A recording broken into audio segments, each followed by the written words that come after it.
چلیے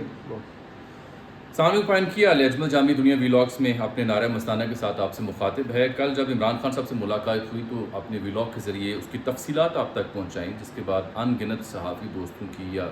سیاسی جماعتوں سے وابستہ افراد کے فون کالز مجھے آئے یہ جاننے کے لیے کہ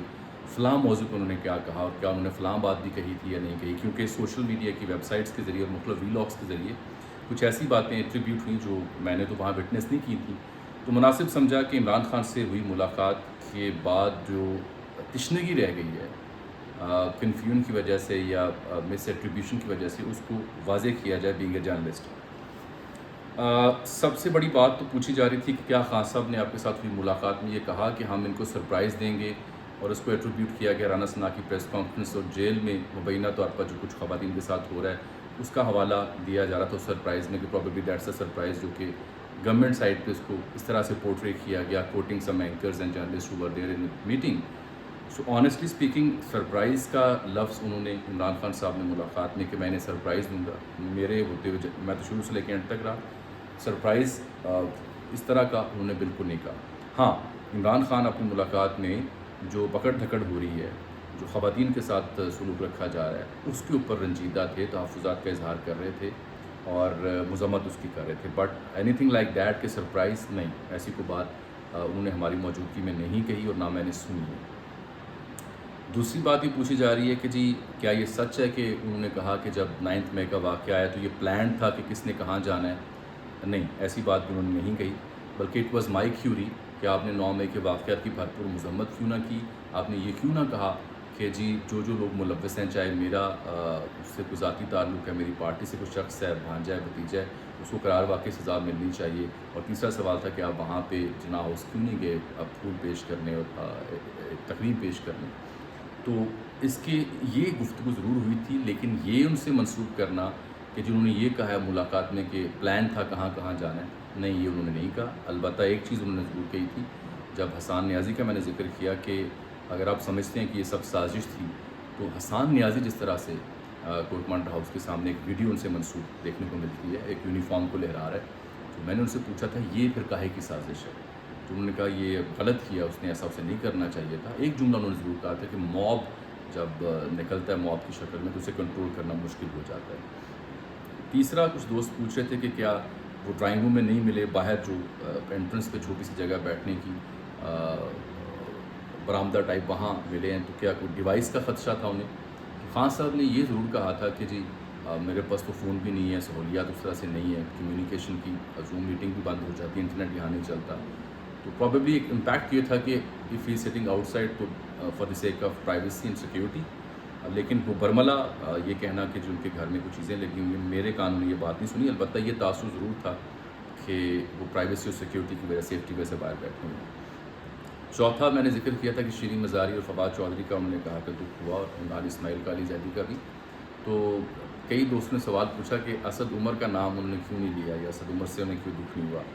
تو اگر آپ بغور یہ دیکھیں کہ جو مذاکراتی کمیٹی بنی ہے, جو ہمارے جانے کے بعد نوٹیفیکیشن بھی ہوا, ایک بات تو واضح کر دوں, کل خان صاحب یہ کہہ رہے تھے مذاکرات کس سے کروں. انہوں نے یہ بھی کہا نا کہ عارف علوی صاحب جو پیغام رسانی یا ہیلو ہائی کرتے تھے اس سلسلے میں مقتدرہ سے, اسٹیبلشمنٹ سے, تو اب ان کا فون نہیں اٹھایا جاتا, یا ہاشم لوگ پیغام رسانی کا کام کرتے تو وہ چھوڑ گئے. یہ کہا میں نے آن ریکٹ یہ کل بھی ویلاگ میں بات کی تھی. لیکن یہ اسد عمر صاحب کی جو صورتحال تھی اس کے انہوں نے کوئی تبصرہ نہیں کیا, کوئی بات نہیں کی. اور غالباً نہیں, بلکہ میرا یہ تجزیہ یا میری اسیسمنٹ ہے کہ اسد عمر صاحب کو جان بوجھ کے مذاکراتی کمیٹی کا حصہ نہیں رکھا گیا, اور پرائمریلی جو انہوں نے پوزیشن لی, اور پرائمریلی جو اسد عمر کی پولیٹیکل پوزیشننگ ہے یا positioning with in the concerned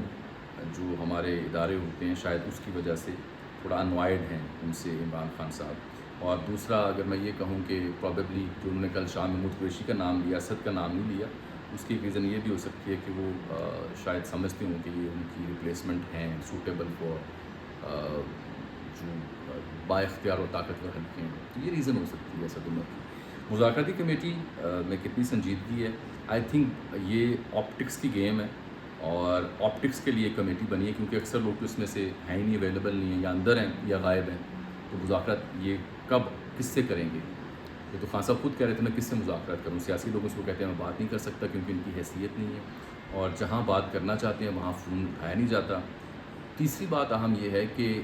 یہ پھر کیوں تشکیل ہوئی، آپٹکس کا لفظ میں کیوں استعمال کر رہا ہوں۔ کل کو انتخابات میں تاخیر کا کیس جب لگے گا تو پی ٹی اے کے وکیل کہہ سکتے ہیں جناب وسیع کمیٹی بنائی سی، وہ تو حکومت نے انکار کر دیا تھا۔ یہ آپٹکس اور پرپس کے لیے، یہ سنجیدہ ایفرٹ کے لیے آپٹکس نہیں ہے، کیونکہ خان صاحب نہ صرف بددل ہیں بلکہ وہ سمجھتے ہیں کہ مذاکرات ہو ہی نہیں سکتے، اگر ہوں گے تو وہ جس طرف اشارہ کرتے ہیں وہاں سے جواب موصول نہیں۔ رہ گئی ایک آخری بات کے پی کے حوالے سے، یہ خبریت مبنی میں بات کرنے آپ سے جا رہا ہوں کہ کے پی کے میں آپ دیکھیں کہ ان لائک پنجاب، اسلام آباد یا سندھ، اس طرح سے توڑ پھوڑ اتنی وسیع پیمانے پہ بھی نہیں ہو رہی۔ سرکردہ رہنما یا خاموش ہیں یا غائب ہیں یا چپ ہیں، تو یہ چپ ایک بڑے طوفان کا پیش خیمہ ثابت ہو سکتی ہے، ہونے جا رہی ہے میری اطلاعات کے مطابق۔ اینڈ پرویز خٹک صاحب جو کہ کمیٹی کا حصہ بھی ہیں، وہ بھی اس چپ کے رہنما ہیں، اور موسٹ لائکلی بقول شخص سے یہ سب بڑی تعداد میں درجنوں کے حساب سے یکدم یہ چپ کا روزہ ہٹے گا، اور یہ جے کے ٹی جو گروپ ہے اس کے ساتھ شاید ہم کلام ہوں، اس کے ساتھ شاید ہاتھ ملائیں، تو وہ اچانک ایک ریلا آ سکتا ہے کے پی کے سے، جس کی وجہ سے وہاں خاموشی اور ٹھنڈ ماحول وہاں پہ بظاہر دیکھنے کو سننے کو مل رہا ہے۔ ایز فار ایز جو خواتین کی اریسٹ ہے یا ان کے ساتھ پیش آیا سلوک ہے، میں بحیثیت صحافی، بحیثیت پاکستانی بالکل یہ مانگ کروں گا کہ حکومت کو، اتھارٹیز کو چاہیے کہ ان کے جو لواحقین ہیں یا سیاسی جماعت ہے پی ٹی ان کو حق دیا جائے تاکہ وہ ان لوگوں سے مل سکیں، ان کی حالت دریافت کر سکیں، اور اس میں کسی قسم کا شک و شبہ نہیں ہونا چاہیے کہ یہ بنیادی حقوق ان کے سلب نہ ہوں۔ سو یہ تھی خان صاحب سے ملاقات کے بعد اٹھنے والی پیچیدہ صورتحال یا قیاس رہیں جن کا میں نے جواب دینا مناسب سمجھا۔ ایک اور بات انہوں نے کی تھی کہ جو اس وقت کے فارمر ڈی جی آئی سے تھے ان کا تبادلہ کیوں ہوا، اور انہوں نے اپنی معافی ضمیر یا اپنی دانش کے مطابق اس کا جواب دیا تھا، جس سے میں تو شاید اتفاق نہ کروں۔ جواب انہوں نے کیا دیا، انہوں نے کہا تھا آف دی ریکارڈ رکھیں، لہٰذا میں اسے آف دی ریکارڈ رکھ رہا ہوں۔ انہوں نے کہا کہ ایسی کوئی بات نہیں تھی کہ میرے اہل خانہ کی کرپشن سامنے آئی تو میں نے انہیں بدلا، وجوہات کچھ اور تھیں، وجوہات میں تو انہیں ماننے کو تیار نہیں ہوں جو وہ بیان کر رہے تھے۔ چونکہ ایک سیاسی رہنما نے کہا کہ جو میرا جواب ہے یہ آف دی ریکارڈ رکھا جائے تو میں اسے آف دی ریکارڈ رکھ رہا ہوں۔ اس پر بھی خان صاحب اب ایک خاص بیانیہ رکھتے ہیں جو ان کا حق ہے۔ امید ان کو اپنے ورکرز کے نظریاتی ہونے سے ہے، ووٹ بینک کے بڑھنے سے ہے، سوشل میڈیا ریولوشن سے ہے۔ بار بار پوچھا کہ لیڈر جو ہے ایسی صورتحال میں رہنمائی کرتے ہیں، اسٹریٹجی دیتے ہیں، وہ کیا ہوگی، لیکن ان کی اسٹریٹجی اپنی پارٹی کے ووٹ بینک پر رلائی کرنا ہے اور سوشل میڈیا کے ریولوشن پر رلائی کرنا ہے۔ آج کے لیے اتنا ہی، اجازت دیجیے، اللہ حافظ۔